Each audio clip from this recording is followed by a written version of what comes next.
गुमला में सुरंग धंसने की घटना में झारखंड के गुमला जिले के अलग अलग प्रखंडों से 4 मजदूर फंसे हुए हैं। उनकी सुरक्षित निकासी के लिए तेलंगाना सरकार के साथ साथ गुमला जिला प्रशासन भी लगातार प्रयासरत है। गुमला के उपायुक्त कर्ण सत्यार्थी ने इस घटना को गंभीरता से लेते हुए जिला श्रम अधीक्षक पुनीत मिंज को पूरे मामले पर निगरानी रखने और मजदूरों के परिजनों को हर संभव सहायता प्रदान करने के लिए निर्देश दिए हैं। 99 न्यूज से खास बातचीत में श्रम अधीक्षक पुनीत मिंज ने बताया कि प्रशासन तेलंगाना सरकार से निरंतर संपर्क में है और मजदूरों को सुरक्षित निकालने के लिए हर संभव प्रयास किए जा रहे हैं। वहीं परिवारों को भी पूरी जानकारी और आवश्यक सहायता उपलब्ध कराई जा रही है। जिला प्रशासन के सक्रिय हस्तक्षेप से प्रभावित मजदूरों के परिजनों को राहत की उम्मीद बनी है। कल हादसा हुआ उसके बाद निश्चित रूप से कहा जा सकता है कि गुमला जिले में मातम का माहौल हो गया है। मातम के माहौल के रूप में इस तरह से समझ सकते हैं कि 4 परिवार के लोग मिसिंग में हैं। हालांकि उनकी क्या स्थिति है, ईश्वर से हम भी प्रार्थना करते हैं कि शायद वो सकुशल निकल सके, क्योंकि वहां पर रेस्क्यू टीम लगातार प्रयास कर रही है। घटना के सामने आने के बाद पूरा जिला प्रशासन सक्रिय रूप से काम करता हुआ नजर आ रहा है और अभी हम बैठे हुए हैं श्रम अधीक्षक के पास और श्रम अधीक्षक जैसे ही घटना की जानकारी मिली है उसके बाद ये लगातार कार्रवाई कर रहे हैं। अभी इनके साथ पूरे परिजनों ने डीसी से मुलाकात की और डीसी ने भी पूरा कहीं ना कहीं आश्वासन दिया है कि जो भी राहत होगी वो की जाएगी। हम खुद सर से जानना चाहते हैं पूरा घटना क्या है और अब तक प्रशासन की क्या भूमिका रही है। सैटरडे शाम को जैसे भी न्यूज़ के माध्यम से हम लोग को पता चला, तेलंगाना स्टेट में जो नागरकुर्नूल जिले के सुरंग बनाने वाले जो यहाँ के श्रमिक थे, गुमला के 4 श्रमिक और बाकी यूपी, पंजाब और कश्मीर के थे, न्यूज़ के माध्यम से पता चला। तो जैसे हम लोगों को सूचना मिला जिला प्रशासन की ओर से, हमने कल 4 श्रमिक के परिजनों से उनके घर जाकर मुलाकात की, उनके संबंध में जानकारी प्राप्त की कि वे वहाँ थे, सत्यापन वगैरह किया। तो उन्होंने बताया कि हाँ ये हमारे ही परिजन हैं, किन्हीं के बेटे हैं, किन्हीं के भाई हैं।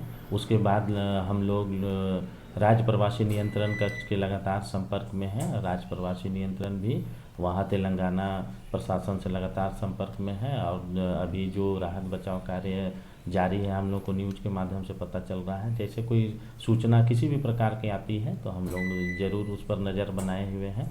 अभी पूरी गंभीरता से हम लोग लगे हुए हैं। उससे जो सहयोग होता है या उस परिवार को लगे कि हाँ प्रशासन उसके साथ खड़ा है, तो प्रशासन की ओर से किस तरह सहयोग किया जाए ताकि उस परिवार को ऐसा ना लगे कि उसके परिवार के जो मुखिया हैं जो चले गए हैं या अभी उनके पास से मिसिंग हैं, वो नहीं होने के कारण वो पूरी तरह से आर्थिक रूप से तंगी में चला जाए या फिर किसी तरह दिक्कत हो, उसको लेकर क्या प्रयास किया जा रहा है। हमने उनके जो परिवार के लोग हैं और उनके कितने सदस्य हैं, परिवार में लोग क्या करते हैं, उनकी सारी मैंने लिस्टिंग की है और उनसे अभी हम लोग संपर्क में रहेंगे, चूँकि वे बेहद मैंने चिंतित हैं और हमने उनसे कहा है कि वे अभी धैर्य बनाए रखें, ढाढ़स रखें।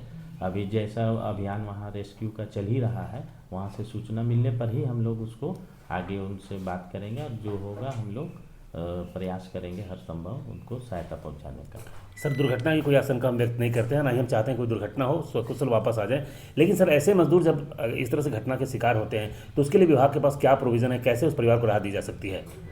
विभाग के द्वारा जो वहाँ के मजदूर हैं, अगर उनकी मृत्यु हो जाती है प्रदेशों में, दूसरे राज्यों में, तो उनके शव को लाने के लिए, पैतृक निवास लाने के लिए उनको 50,000 रुपये की आवश्यकता दिया जाता है विभाग के द्वारा। उन आश्रितों को 50,000 की राशि मिलती है। अच्छा जी बताइए सर, ऐसी घटनाएं होने के बाद कहीं ना कुछ सबक लेना चाहिए। क्या लगता है सर कि आखिरकार क्या मजदूर ऐसा करके जाएं ताकि मजदूर को अगर कुछ होता भी है तो उसके परिवार को बहुत बड़ी राहत मिल सके, क्योंकि श्रम विभाग के ओर से लगातार कई तरह की स्कीम चलाई जाती है लेकिन मजदूरों को जानकारी नहीं होती है। तो ऐसे मजदूर जो बाहर काम करने जाते हैं उनसे क्या आग्रह है, क्योंकि इस घटना के बाद कहीं ना कहीं हम लोग को सबक लेने की भी आवश्यकता है। ऐसा नहीं है, मजदूरों को जो उनके लिए संचालित योजनाएं हैं उनकी जानकारी हम लोग लगातार हर एक प्रखंड में, पंचायतों में, सरकार आपके द्वार के कार्यक्रम में, पंपलेट के माध्यम से, होल्डिंग के माध्यम से लगातार ये सूचना और उन कल्याणकारी योजनाओं की जानकारी दे रहे हैं। अभी भी जैसे आप देख रहे हैं पूरे शहर में हो, चाहे प्रखंड स्तर पर हो, चाहे हमारे विभाग में हो, सभी को हम लोग लगातार ये मैसेज करते हैं, पंपलेट देते हैं, ये वॉल पेंटिंग है। और ये कोरोना के समय से ही श्रम विभाग के जो प्रवासी मजदूरों के लिए जो इतनी राहत की कार्य की गई है, कल्याणकारी योजनाओं की जानकारी भी लगातार दी जा रही है। और हम लोग उनको हमेशा बोलते हैं कि जो ऐप है स्वयं भी वो अब अप्लाई कर सकते हैं। हम लोग भी लगातार प्रयास करते हैं, अपना निबंधन जरूर पोर्टल पर, समाधान पोर्टल पर कराएं। ताकि इस तरीके के जो अचानक घटनाएं घटती हैं, प्राकृतिक आपदा होता है, दुर्घटना होता है, ताकि उनको एकदम त्वरित तौर पर विभाग है, प्रशासन है, उनको रिलीफ पहुंचाया इस जाए। घटना में अब तक आप लोगों ने क्या किया है? इस घटना में अभी हम लोगों ने तुरंत जैसे हमें जानकारी प्राप्त हुई, उनके परिजनों से उनका ब्यौरा लिया। राज्य प्रवासी नियंत्रण कक्ष से भी हम लोग लगातार संपर्क में हैं। उपायुक्त महोदय द्वारा भी तेलंगाना के प्रशासन से लगातार संपर्क किया जा रहा है। उन पर उनकी लगातार नज़र है कि कैसे हम लोग उनको तुरंत ये कर पाएँ। राहत अभियान जो चल रहा है उनका भी हम लोग पल पल जानकारी ले रहे हैं, और राज्य प्रवासी नियंत्रण से भी हम लोग हर एक आधे घंटे में, 1 घंटे में, 2 घंटे में उनके संपर्क से और अपडेट ले रहे हैं।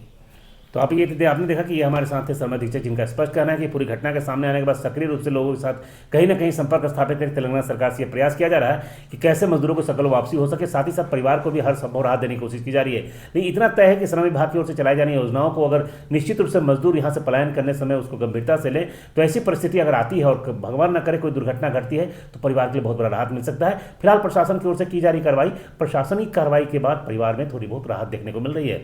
99 न्यूज़ के लिए गुमला से सुशील कुमार सिंह।